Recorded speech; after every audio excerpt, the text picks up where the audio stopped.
سلام. امشب حالم اصلا خوب نبود. زود اومدم خونه، گفتم که یه ذره غذا بذارم. اصلا هم حالم خوب نیست. یه ذره گفتم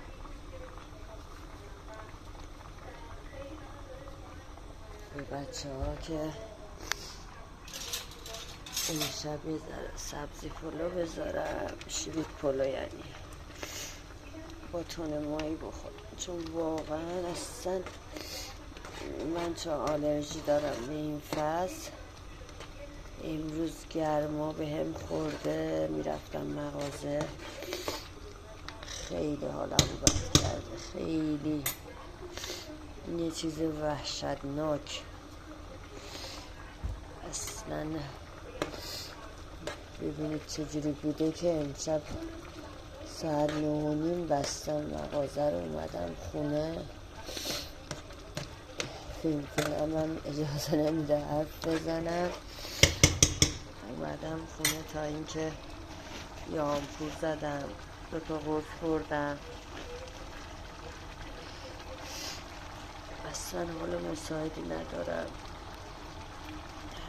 اینکه برنجم رو دم بذارم. بعد امروز اگر بچه ها خونه رو میدیدید، یعنی بم ترکیده بود، بم،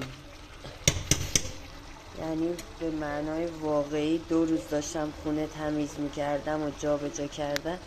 واقعا امروز بم ترکیده بود تو خونم. نمیدونید چه وضعی بود که نصاب اومده بود کولر گازی رو نصب کنه و اینکه تمام زندگی ویرونه شده بود، ویرونه. خدا خیلی وحشتناک بود. امروز مانی پسرم رو گذاشتم مغازه. از شانس منم اومدم بیام خونه، برقا رفت، کرکرم پایین نیومد. ظهر مانی رو گذاشتم مغازه، اومدم خونه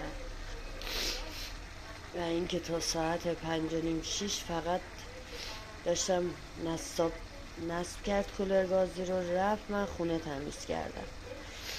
الانم برنج رو دم بذارم، برم پارک برفی رو بیارم بذارم گوشه اتاق، چون واقعا این موتور کولر گازی انقدر گرمای شدیدی داره بیرون، انقدر گرم و شدیده که نگم براتون. حیات یعنی انگار تو سونا جکوزی حیات خونمون. و اینکه اون بچه مریض میشه، برفی گناه داره، زبون نداره. برنجم و دم گذاشتم، برم سراغ کارای برفی که جاشو درست کنم که اونم امشب توی خنکی بخوابه، نه تو هوای گرم حیات. فعلا تا چند لحظات دیگر برام دعا کنید، حالم اصلا خوب نیست.